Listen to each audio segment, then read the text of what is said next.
नवाब यूसुफ Talpur standing committee जो chairman आहे उनखे मूं चयो असांखे तव्हांजे मिनट्स नथा इशू करे सघो त पोइ हुन स्टैंडिंग कमेटी जो फ़ाइदो कढो। शॉर्टेजिस जेका आहे पाकिस्तान में प्रोडेटा जी बुनियाद ते तव्हां शेयर कयो, इहो हिकिड़ो ड्रामो आहे जो कमेटी मथां कमेटी आहे। लॉजिकल ॻाल्हि आहे न, असांजो बॉर्डर ते गुड्डू बैराज आहे, बॉर्डर खां पोइ 2 किलोमीटर ते गुड्डू बैराज आहे। तव्हां असांखे शेयर पंहिंजो हुते ॾियो, तव्हां 400 किलोमीटर अंदरि शेयर कीअं था ॾियो?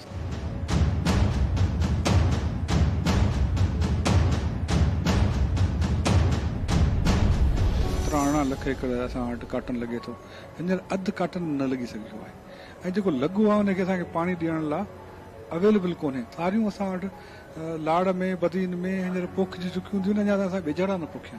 त अरबे रुपयनि जो नुक़सानु आहे, पर हिननि जे कन ते जूं ई नथी सघे। सिंध में पाणीअ जो सख़्त बहिरान, पीपल्स पार्टी जे चूंडल नुमाइंदनि जा हिक ॿिए ते इल्ज़ाम। सिंध जे आपाशी वारे वज़ीर जाम खान शोरो, वफ़ाक़ी वज़ीर खुर्शीद शाह ऐं क़ौमी असेंबली जे स्टैंडिंग कमेटी जे चेयरमैन यूसुफ टालपुर जी कारकर्दगी ते सवाल उथारे छॾिया। जाम खान शोरो चयो आहे त पावर वारी वज़ारत पाणीअ ते फ़ैसिलो नथी करे सघे त पोइ रोज़ानो इस्लामाबाद अचण ऐं धिका खाइण जो को फ़ाइदो नाहे। नवाब यूसुफ टालपुर स्टैंडिंग कमेटी जो चेयरमैन आहे, पर इजलास जा मिनट्स बि जारी नथो करे सघे।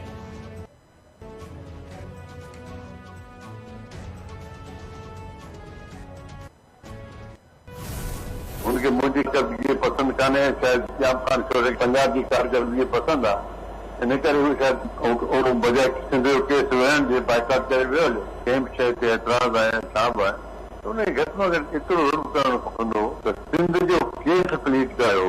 हिते हमेशह इन जाइ ते इन कमेटी में सिंध ऐं पंज जे विच में वॾा झेड़ा थींदा आहिनि, वॾियूं आर्ग्यूमेंट थींदियूं आहिनि। उन खां पोइ सिंध पंहिंजो केस रखंदो आहे, पंजाब पंहिंजो केस रखंदो आहे, इलाइक़ो बि पंजाब जो पानी बि आहे, पंहिंजो हिसाब करे असांजो गिदो थिए थिए। इहो शायदि जाम खान शोरे खे ख़बर हूंदी त मां इहो फ़ैसिलो कयो आहे त सिंध पानी गिदो ते ॾियणु खपे, बजाय कंहिं ॿी जाइ ते ॾियणु खपे। पर हिते तव्हांजो जेको सुवालु आहे कंहिं शिकायत शिकायत जी ॻाल्हि कान्हे, सभु कंहिंजी पंहिंजी सोच आहे। मुंहिंजी इहा सोच शोरे साहिब जी इहा सोच न आहे। क़ौमी असेंबली जे पाणी मामलनि बाबति स्टैंडिंग कमेटी जे चेयरमैन नवाब यूसुफ टालपुर जो जाम खान शोरो खे जवाब। यूसुफ टालपुर कमेटी जे इजलास मां बाइकाट वारे जाम खान शोरो जे फ़ैसिले खे ग़लति करार ॾेई छॾियो। यूसुफ टालपुर चयो आहे त जाम खान शोरो इजलास जो बाइकाट करे सिंध जो केस कमज़ोर कयो, पंजाब जे मौक़िफ़ जी हिमायत कई। जाम खान जी बाइकाट सां सिंध खे नुक़सानु थियो। जाम खान शोरो जे इल्ज़ामनि बाबति पार्टी चेयरमैन खे आगाह कंदुसि।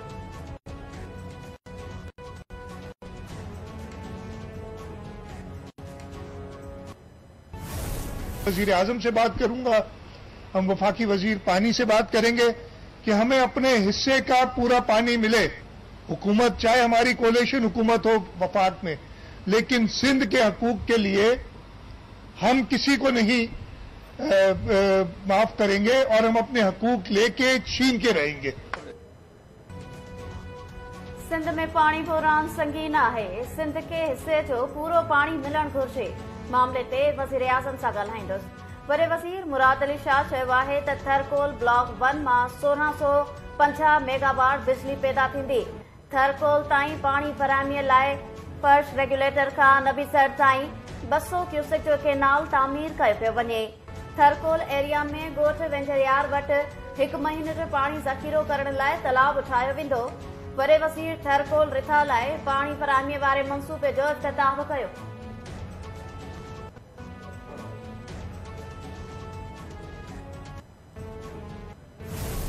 सवाल पूछते हैं अपने न्यूट्रल से, आपका काम मुल्क की दफा करना है। जब नेशनल सिक्योरिटी काउंसिल ने यह कह दिया कि मुदाखलत हुई है, बैरूनी मुदाखलत हुई है और अमेरिका की मजम्मत की गई, डिमार्च किया गया, तो फिर क्या हमारी जिनका काम है मुल्क की दिफा करना, क्या उनका काम नहीं था कि इस मुदाखलत के खिलाफ पूरी कोशिश करते, रोकते, बजाय न्यूट्रल रहने के? क्योंकि आज नुकसान तो पाकिस्तान को हो रहा है।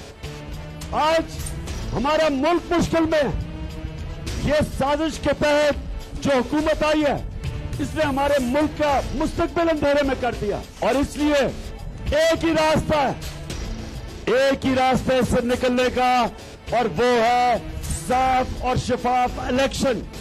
कोई दूसरा रास्ता नहीं है।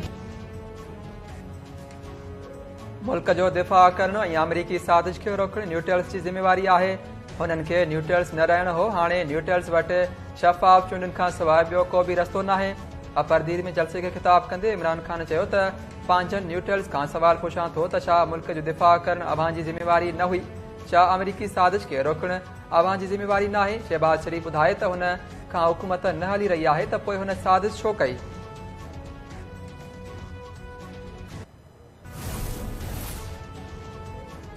वफ़ाक़ी वज़ीर मरियम औरंगज़ेब इमरान खान खे ख़ामोशीअ सां घर वेही 2023 ताईं इंतज़ार करण जो मशवरो ॾेई छॾियो। मरियम औरंगज़ेब चयो आहे त इमरान शहबाज शरीफ़ जी कारकर्दगी खां ॾिनल आहे।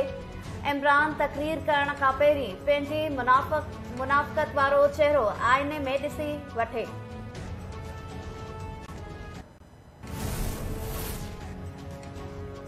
सदर नेब इलेक्शन तरमीम बिल्स मंसूर करण बिना वापस करे छॾिया। सदर आरिफ अलवी पारां हुकूमत खे नेब ऐं इलेक्शन तरमीमी बिल्स ते नज़रसानी करण जी हिदायत। हुकूमत ॿई बिल्स ॿीहर पार्लियामेंट जे गॾियल इजलास में पेश कंदी। इलेक्शन तरमीम बिल तहत EVM ऐं ओवरसीज़ वोटिंग खे ख़तमु कयो वियो हो।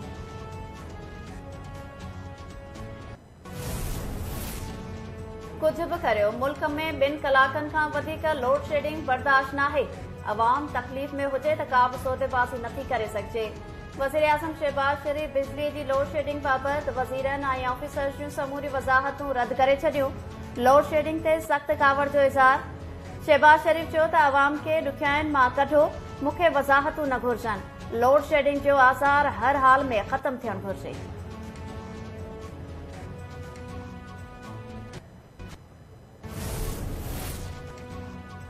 नेब चेयरमैन की मुक़ररी ते हुकूमती इत्तेहाद में इख्तिलाफ बरक़रार। ज़रीन मूजिब हुकूमत पीपुल्स पार्टी जस्टिस रिटायर्ड मक़बूल बाकर खे ही नेब चेयरमैन बणाइण जी ख़्वाहिशमंद। नून लीग पारां नए नाले ते ज़ोर इत्तेहादनि में इतफ़ाक़ न थियण सबबि फ़ैसिलो न थी सघियो।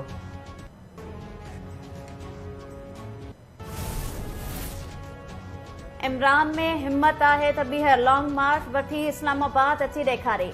वफ़ाक़ी घरू वज़ीर राणा सनाउल्लाह जो PTI चेयरमैन खे चैलेंज। राणा सनाउल्लाह चयो आहे त इमरान मुल्क में सियासत न पर इंतशार जो ख़्वाहिशमंद आहे। तस्लीम ई नथो करे त साणस ॻाल्हियूं कीअं थींदियूं।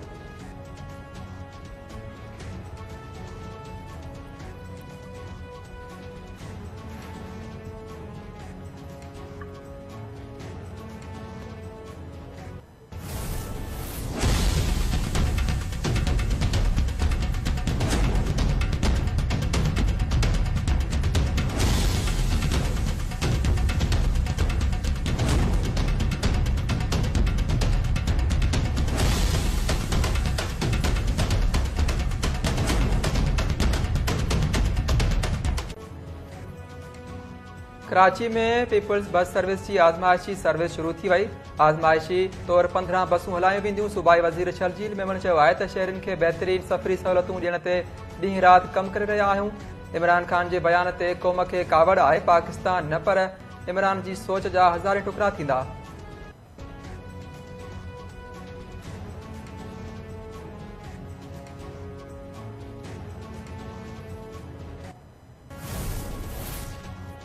कराची में जेल चौरंगी वटि सुपर स्टोर खे लॻल बाहि ते 72 कलाकनि बाद ज़ाब्तो आंदो वियो। कूलिंग जो अमल जारी। सुपर स्टोर जे बेसमेंट में लॻल बाहि पहिरियों फ्लोर ताईं पखिड़िजी वई हुई। सिंध बिल्डिंग कंट्रोल अथॉरिटी जे इख़्तियारनि बि वाक़े वारे हंध जो मुआइनो कयो। अमलदारनि जो चवणु आहे त कूलिंग जो अमल मुकमल थियण बाद इमारत जो जाइज़ो वठिबो। मटीरियल टेस्टिंग जी रिपोर्ट अचण खां पोइ पतो पवंदो त इमारत रहण जे क़ाबिल आहे या न। ज़िम्मेवारनि जो पतो बि बाद में लॻायो वेंदो।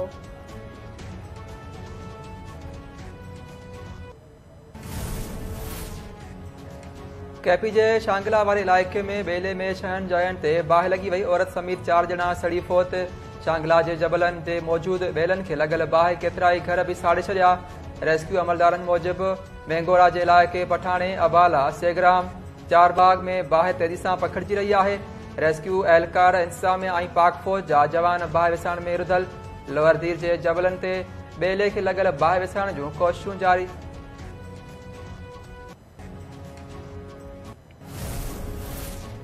मनी लॉन्ड्रिंग केस में वज़ीर आज़म शहबाज शरीफ ऐं पंजाब जे वॾे वज़ीर हमज़ा शहबाज जी ज़मानत में 11 जून ताईं वाद।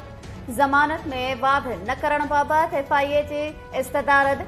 लाहौर जी अदालत सलमान शहबाज समेत 3 मफ़रूर जवाबदारनि जा हिकु भेरो ॿीहर ज़मानत न थियण जोगा वारंट जारी कया।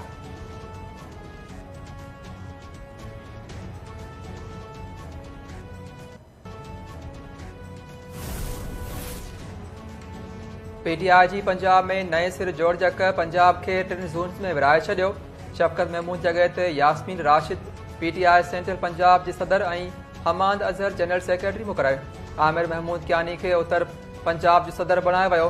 ओन अब्बास खे ॾखिण पंजाब लाइ पार्टी सदर मुक़रर कयो वियो।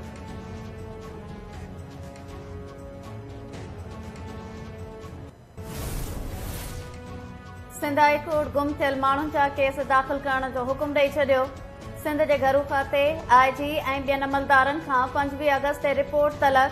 जस्टिस मोहम्मद इक़बाल कल्होड़ो चयो त केस दाख़िल करे गुम थियल माण्हुनि जी बाज़ियाबी लाइ क़दम खंया वञनि।